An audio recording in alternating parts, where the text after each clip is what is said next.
De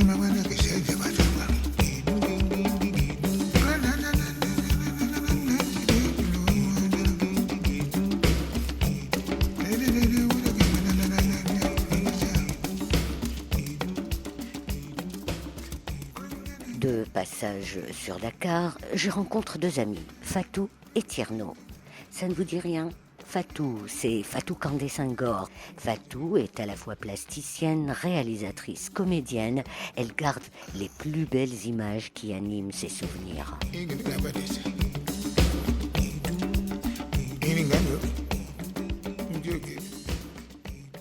Fatou Kandé Senghor, tu es plasticienne spécialisée dans le visuel, les arts visuels, la communication, l'image qui bouge et l'image qui parle, les souvenirs encore tout frais. Des images plein la tête, des saveurs, de la musique surtout. Et pour moi, l'opportunité d'une Sénégalaise dans un autre monde qui n'est pas le monde rêvé, le monde du Nord, une Africaine en Afrique et qui voit quelque chose de très différent et qui revit toute une civilisation. Pour moi, c'était un moment phare dans ma vie, un moment qui a déclenché une inspiration qui m'anime tous les jours, puisque je suis en train d'écrire un film entre Dakar et Alger. Et j'attends avec impatience le moment où je pourrai y retourner et y voir plus de choses pour étoffer le travail que je suis en train de faire en ce moment. Alger, ta plus grande découverte, ça a été quoi? Ça a été une soupe qui s'appelle Chorba, qui a un nom qui me rappellerait presque le prénom d'un beau sultan. Et puis ça a été aussi une esthétique dans la rue, des femmes habillées différemment, colorées, mélangeant du court et du long, des jeunes femmes le long de boulevards qui font leur shopping, ça a été ça aussi. Et puis des jeunes hommes venus du sud qui vendaient du thé. Que j'ai trouvé très particulier, du très bon thé, et qui donne envie d'en consommer à longueur de journée. Mais donc des jeunes hommes avec une histoire aussi, qui n'étaient pas d'Alger et qu'on pouvait échanger à propos des lieux d'où ils venaient, qui eux aussi portaient les traces de leur pays, de leur tradition, et qui revenaient sur la capitale pour trouver un peu de fortune. Donc j'ai rencontré des visages et des architectures qui m'ont forcément bien plu et qui restent dans ma mémoire à vie. Dans le domaine de la danse, une découverte? Tout dans la danse m'a terriblement touchée parce que ce sont mes images d'enfance, des hommes sur des échasses, des femmes qui dans la danse étaient complètement hip-hop. Donc encore une fois, on est dans une logique planétaire. Et pour moi, ça a été complètement bouleversant d'être une jeune femme qui partage un univers avec d'autres que je n'avais jamais rencontrés, et tout cela à travers la danse.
souvenir encore, Fatou?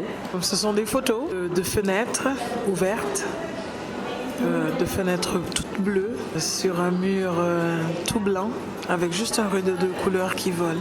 Une image aussi simple, qui vous ramène à la pureté, à l'existence. De temps en temps, un regard qui passe devant, qui épie. Cette curiosité-là qui vous rappelle des souvenirs de chez vous.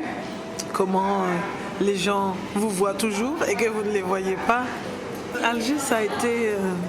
Alger, ce sont les montagnes, donc ce sont des vues même de nuit qui n'existent pas chez moi, de voir toutes ces petites taches de couleurs, des fenêtres comme ça illuminées sur un flanc de montagne, de revoir le même flanc de montagne au petit matin. J'avais envie de laisser une caméra là toute la nuit jusqu'au petit matin et de voir toutes les couleurs se dessiner autour de la montagne. J'ai été touchée, comme rarement j'ai été touchée par une ville. C'était une étrangère pour moi toute ma vie, alors que j'ai vécu aux côtés d'Algériens en France pendant 15 ans, mais 15 ans d'études dans le nord de la France, où il y avait énormément d'Algériens. Et finalement, de me retrouver face à elle comme ça, j'étais très émue. Et je la revois de temps en temps, donc par sa musique ancienne, mais aussi par sa musique moderne. Que les voitures, que les hommes mettent très fort dans leurs voitures, je trouve ça extraordinaire. Avoir un contact avec une ville comme ça en arrivant par de la musique avec une excellente sonorisation, parce qu'ils y tiennent puisque la musique est importante. Et le premier jour où je suis arrivée, il y avait un mariage, parce que dans ce grand hôtel, c'est l'hôtel où on vient, où on emmène la mariée. J'ai dû voir la plus belle mariée de ma vie là. Et quand elle est arrivée, j'ai eu l'impression qu'on avait cassé une assiette ou fait tomber quelque chose pour faire du bruit avant qu'elle ne passe.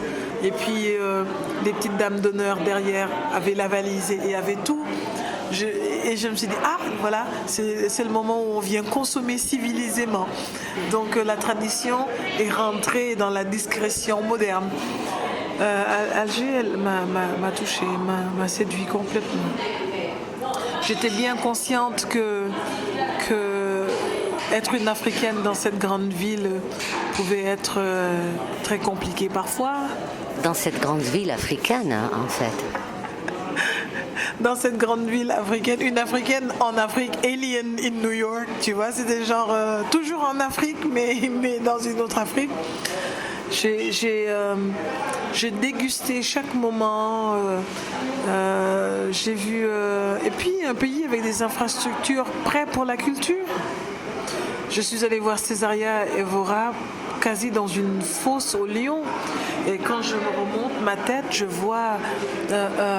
revois Rome antique là. Et je me dis, oh mon Dieu, c'est des années, des siècles de civilisation empilées que je retrouve là dans un seul même continent. Bo papa que foi foguete, nem tampouco chegador, nem marinheiro, nem catraeiro, nem carpinteiro, nem pedreiro de fogo, nem padeiro, nem pescador, e nem também catador. Dificuldade, boca com cheiro, pobreza, pavor, e lenda de gente gentil, boa liberdade, boca brigar, bem sempre quem morre na vida, para julgar a realidade desse nosso país. Boa papá que foi foguete, nem tampouco chegador, nem marinheiro, nem catraeiro, nem carpinteiro, nem pedreiro de fogo, nem padeiro, nem pescador, e nem também catador. Dificuldade, boca com cheiro, pobreza, pavor, e lenda de gente gentil, boa liberdade, boca brigar, menos sempre quem morre na vida, para julgar a realidade desse nosso país. A morte cristã está de calor, justiça de povo nunca tem voz, lá de boa tribuna bota a insultar, e calúnia até Deus nasceu, na cama de voz seu tu tem limite, bom poder tem infinito, ele que cabelo. Amor triste onde está de calor, justiça de povo nunca tem voz. Na tua tribuna vou te insultar, e calúnia que Deus nasceu. Na tomada voz seu tu tem limite, o poder que é infinito, ele que captou. J'ai trouvé ça franchement magique. J'étais assise à côté d'un monsieur qui physiquement avait tout de la caricature de l'islamiste, avec sa djellaba un peu courte et tout, mais il était sorti en famille, madame, la petite fille, les petits garçons, pour voir Césaria Evora. Et ça m'avait touché, ça, une longue barbe. Et je me suis dit, vous avez raison, monsieur, de venir voir Césaria Evora. Vous avez bien raison. Et ils ont apprécié le concert. Et à un moment donné, que la musique a été un peu trop dansante, sa fille s'est levée et a dansé. Et il était un peu gêné. Il n'était pas très content, parce que c'était pas très... Tout le monde ne dansait pas, il n'y avait pas de raison. Alors il avait fait une moue énorme et elle s'était assise. On avait coupé ça en elle, cette folle liberté. Et ça, c'était l'image. C'est l'image que je retiens presque de toutes les femmes dans le monde. C'est qu'à un moment donné, il y a un excès d'adrénaline et elle est quasi en train de jeter sa robe à la liberté. Et hop, il y a un rappel. Voyons, calme-toi.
Ce festival panafricain a remis en question aussi ton identité africaine, c'est-à-dire que tu as découvert que l'Afrique, c'est autre chose, ce sont des cultures, pas une seule.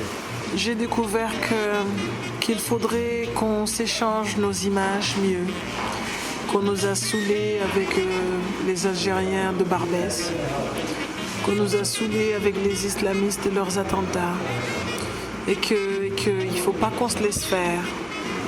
Ni nous, ni personne d'autre d'ailleurs, par les gens qui ont des visions fondamentalistes, parce que nous, on est des êtres. Et on n'a jamais eu à répondre à la question de Shakespeare, to be or not to be, because we are. On n'a jamais eu besoin de ça.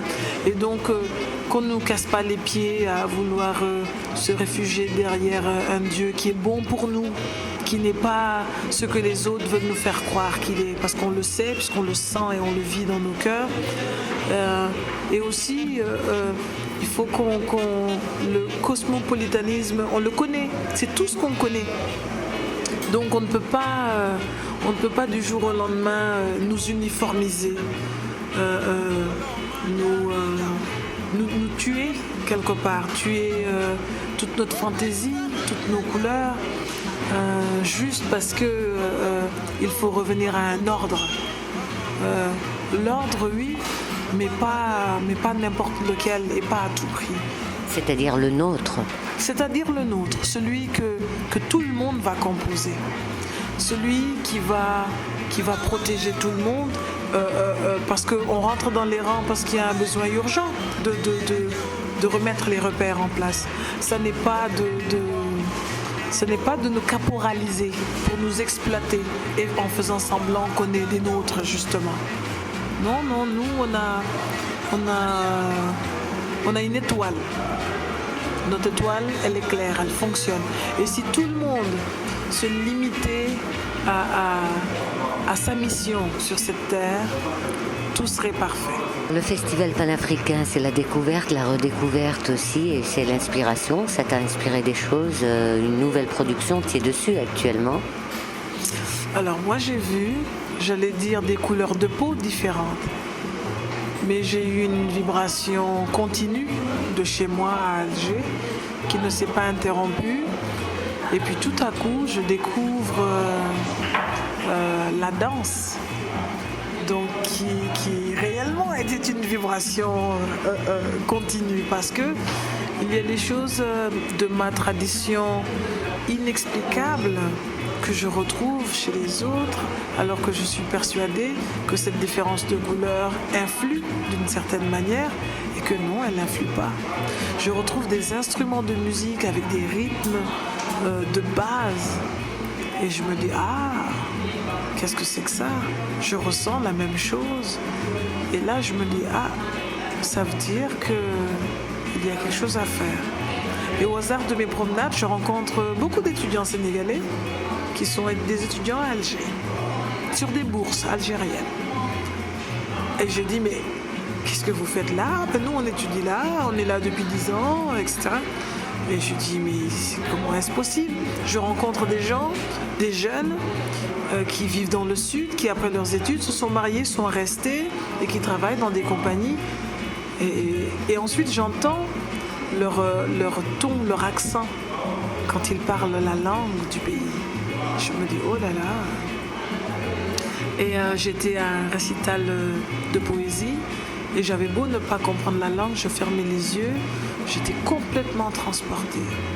Complètement. Et je me suis dit, moi, je veux écrire quelque chose qui me fasse faire ce voyage. Et forcément, ce n'est qu'au rythme de la musique et de la poésie et de la culture que mes personnages pourront nous faire vivre ça. Et bien sûr, je suis allée au cinéma. Je suis allée voir un court-métrage d'un jeune Algérien complètement contemporain avant qu'on nous projette un autre film datant des années 60.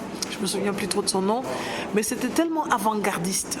C'était un film basé sur le rêve. Un film où l'acteur principal s'est retrouvé dans un lit dans les rues d'Alger. Je me suis dit, mais c'est dingue cette créativité. Donc un jeune cinéaste algérien a les mêmes visions que moi. Et lui, en plus, a un décor comme ça. Donc moi, en rentrant, je me suis dit, c'est clair.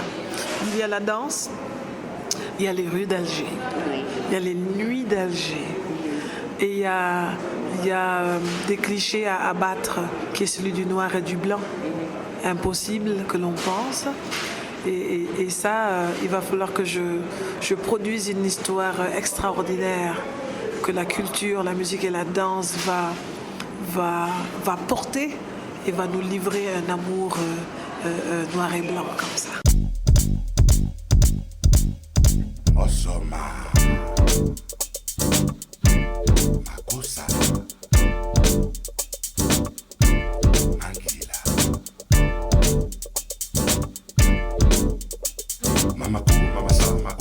makosa, mamako, mamasa, mako makosa, mamako, mamasa, mako makosa, mamako, mamasa, mama makosa, iyo.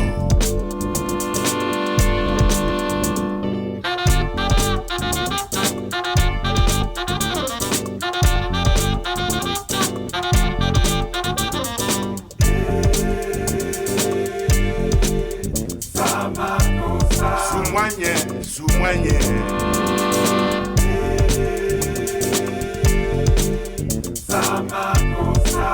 makosa mangulungulu wake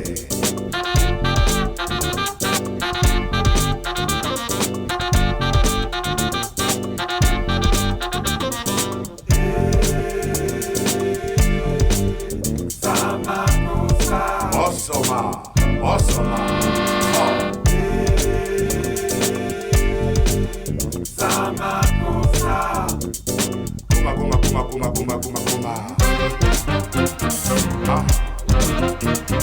Simbana tanga diwo umbusa tanga Yesa makosa na Anumuna sisiate wanan le yasa makosa ho Amuna yeye siseya sa makosa Aha Simbana tanga diwo umbusa tanga na yesa makosa Right on.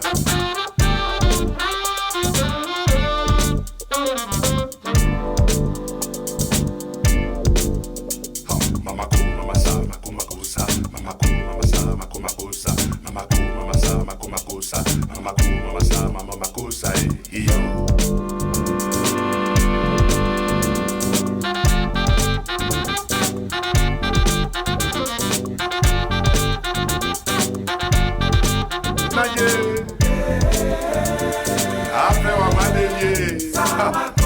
Atena na masake makosa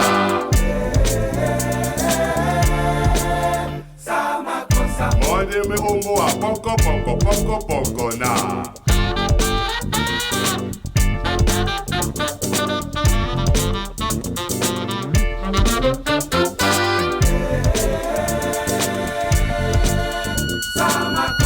Ingi semboko na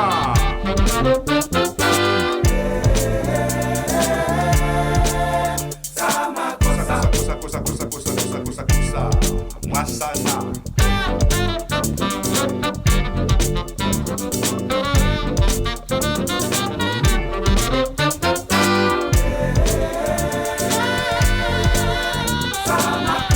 Mona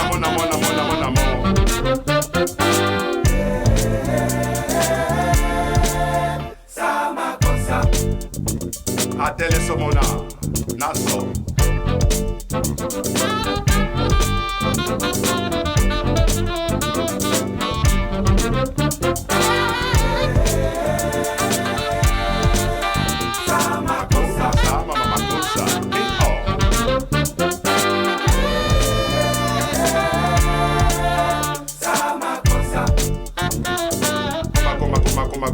Kuma.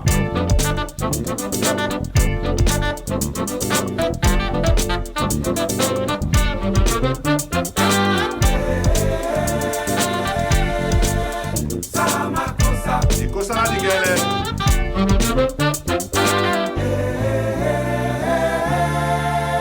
Sama cosa.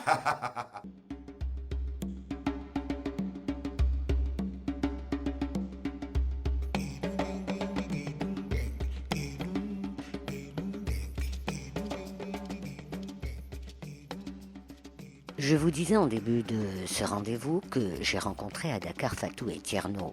Fatou Kandé Senghor est revenu sur ses souvenirs, alors que ceux de Tierno Monet Nimbo, écrivain, remontent aux années 70. Tierno était à Alger en juillet 2009.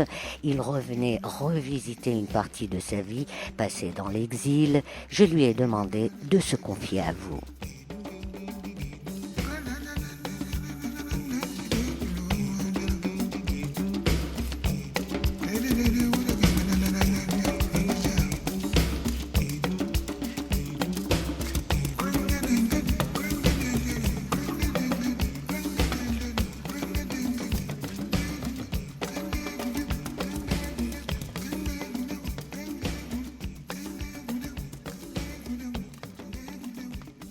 Tierno Monet Nambo, prix Renaudot, dont la plume parcourt le monde pour raconter des hier et des lendemains.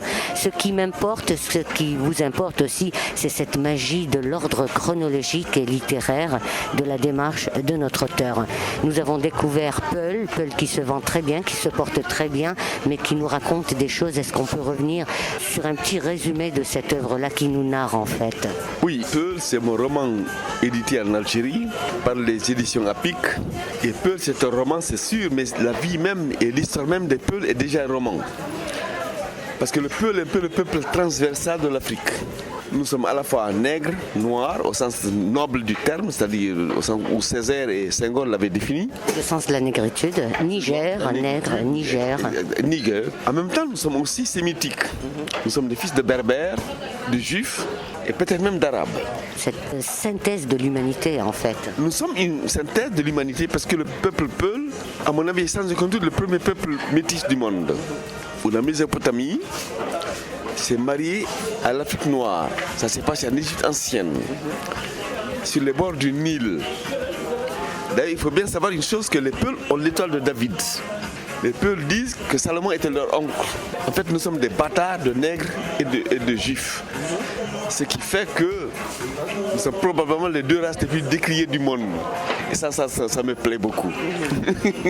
Mon identité est mouvante. Je ne suis pas un arbre.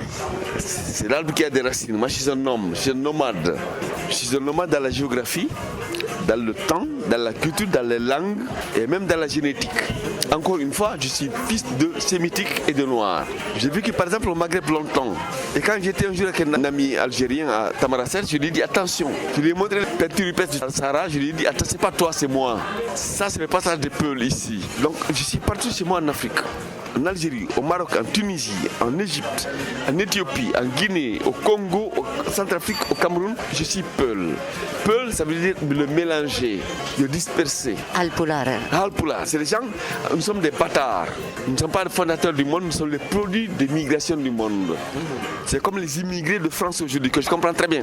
Nous sommes nés comme ça, nous sommes les beurs de la préhistoire. Nous allons revenir à votre œuvre de l'année dernière, nous allons revenir aussi à ce voyage à Alger. Alger, c'était pas la première fois, l'Algérie non plus, puisque l'Algérie, vous la connaissez depuis fort longtemps.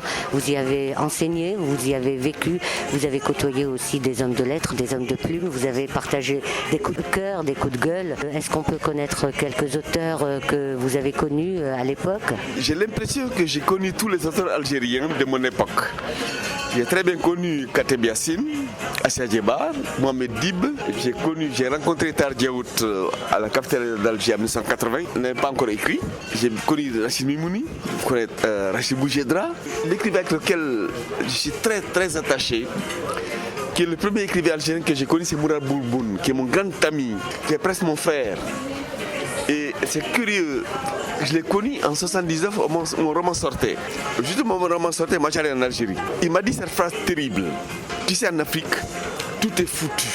Mais il faut qu'on sache que quelques-uns avaient gueulé. C'est une phrase de Mourad Boulboun. Et je me dis aujourd'hui, je suis heureux d'avoir fait partie de ces quelques-uns qui avaient gueulé.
je suis en compagnie de l'écrivain Tierno Monet Nambo. Aujourd'hui, des sentiments aussi en ce qui concerne la redécouverte d'Alger après tant d'années.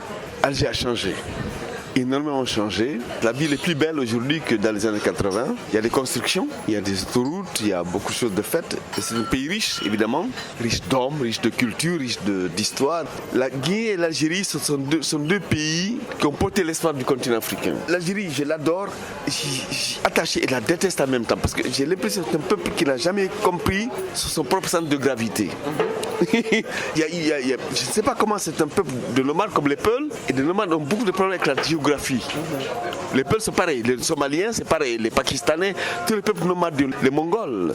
Est-ce que c'est dû aussi à l'enseignement de l'histoire? On passe la vie à déménager. Donc la terre n'est pas un point d'attache, un point d'ancrage. Mais en même temps, ce peuple qui est formidable, j'adore le peuple algérien, cette histoire formidable. La révolution algérienne, c'est celle-là qui a libéré le continent africain, j'en suis certain. Le terrorisme algérien, mais attention, ce sont les indépendances africaines qui ont produit et le tribalisme et l'intégrisme religieux. Ce ne sont pas des maladies conjoncturelles, ce sont des maladies circonstancielles. L'Algérie n'est pas intégriste de façon civilisationnelle. Elle est musulmane simplement comme la Guinée, comme le Maroc, comme la Tunisie, le Sénégal. On a accepté le principe de l'islam. L'arabe est un problème, l'islam est un autre problème, différent du monde arabe. Le monde arabe est minoritaire dans l'islam. On ne le sait pas. Il est minoritaire. Le professeur Talbi de Tunisie a bien dit que dans le Coran, on ne dit pas une seule fois le mot arabe. La langue est coranique. On l'accepte telle qu'elle est. C'est une religion, on l'accepte. Mais les Arabes, c'est un peuple d'Arabie. Nous sommes des peuples de Guinée. Nous sommes des musulmans. Nous ne sommes pas des Arabes. Le Maghreb est berbère à 90%. L'influence arabe est forte. Elle est forte chez nous aussi. Le Peul a failli faire de la langue arabe la langue officielle du Fouta Djallon au XVIIIe siècle.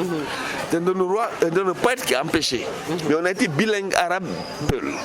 La langue arabe existe toujours en Guinée. Elle est même plus parlée que la langue française. Mais on a une identité pré-islamique chez nous, qu'on garde. L'islam ne nous fonde pas, c'est un apport extérieur. C'est-à-dire que vous avez su concilier entre les traditions ancestrales et l'islam. Arrivé. Je suis musulman, l'islam est accepté chez nous. Le peuple de Guinée est 90% musulman. C'est un islam tranquille, pacifique, il n'y a pas de guerre civile, il n'y a pas d'intégrisme. On va à la mosquée, on prie le bon Dieu et le prophète. On ne prie pas le monde arabe, ça ne nous intéresse pas. C'est le bon Dieu et le prophète Mohamed. Voilà. Tierno Monet Nambo, on disait tout à l'heure que ça fait une année que vous n'êtes pas revenu en Algérie, mais lorsque vous êtes revenu l'année dernière... Une grande évolution au niveau déjà de la structure. Des maisons d'édition très performantes sont nées en Algérie. La presse algérienne est performante, une très grande presse qui n'existait pas dans les années 80. Il n'y avait que la pensée du FLN. Il y a des journalistes, il y a des intellectuels. C'est terrible parce que l'élite algérienne qui a été victime de plusieurs frustrations dans l'histoire, elle est forte, elle est grande, elle a fondé des œuvres inaltérables. Je le sais, j'en ai rencontré beaucoup. En même temps, ce peuple qui sait souffrir, donc qui sait résister en même temps, qui est beau, qui est grand, qui est brave, qui est digne, qui a une espèce de malédiction historique qui le poursuit, mais qui sait quand même confronter les événements. Et je pense que c'est au niveau intellectuel surtout que ça a été confronté.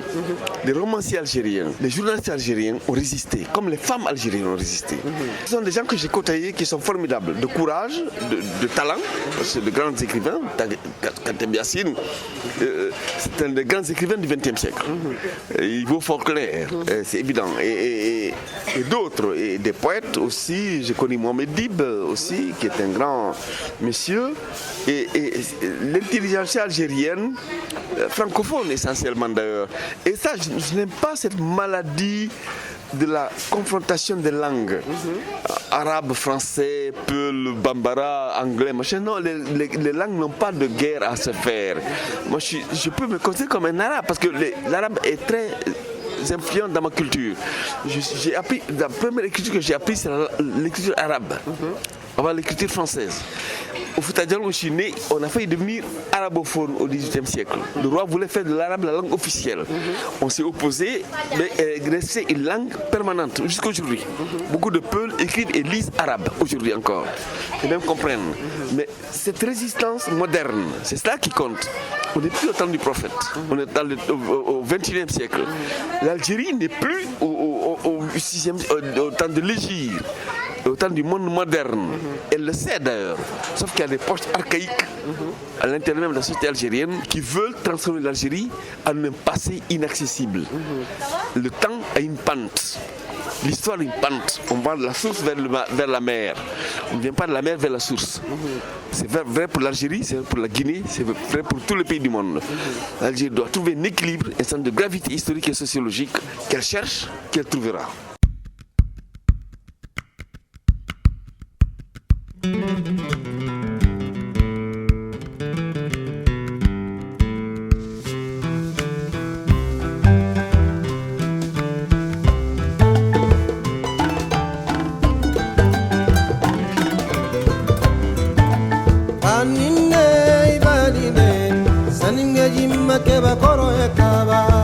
Go away from my door.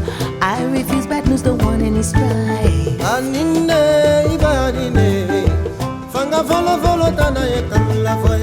Go away from my door. I refuse to let you into my life.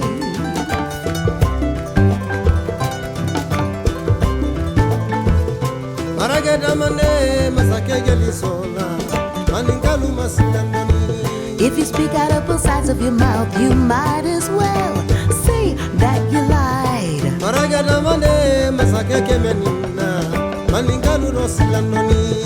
If what you say to me is the truth, then why can't you look me in the eye?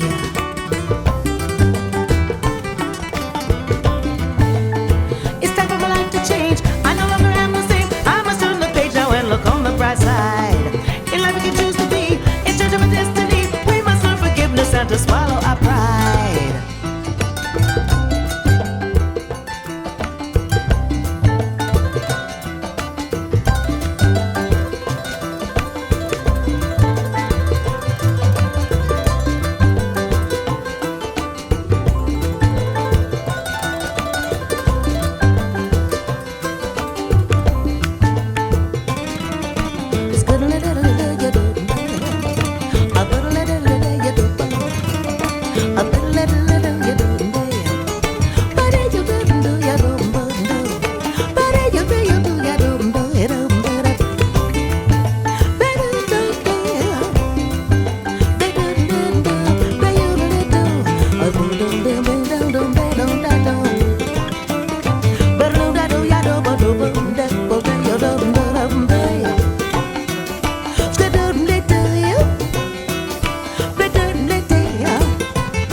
We must leave the past behind in order for us to find truth in everyone that's hidden inside.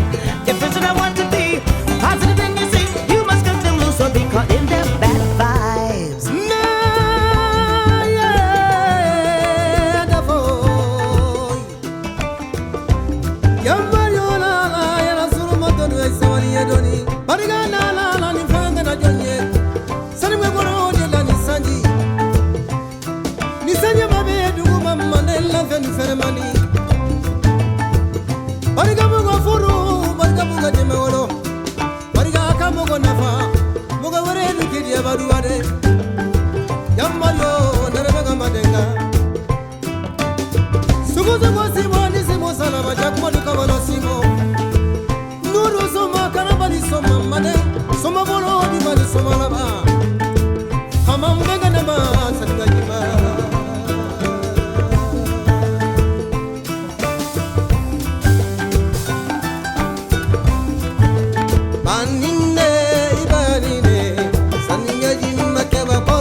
Go away from my door.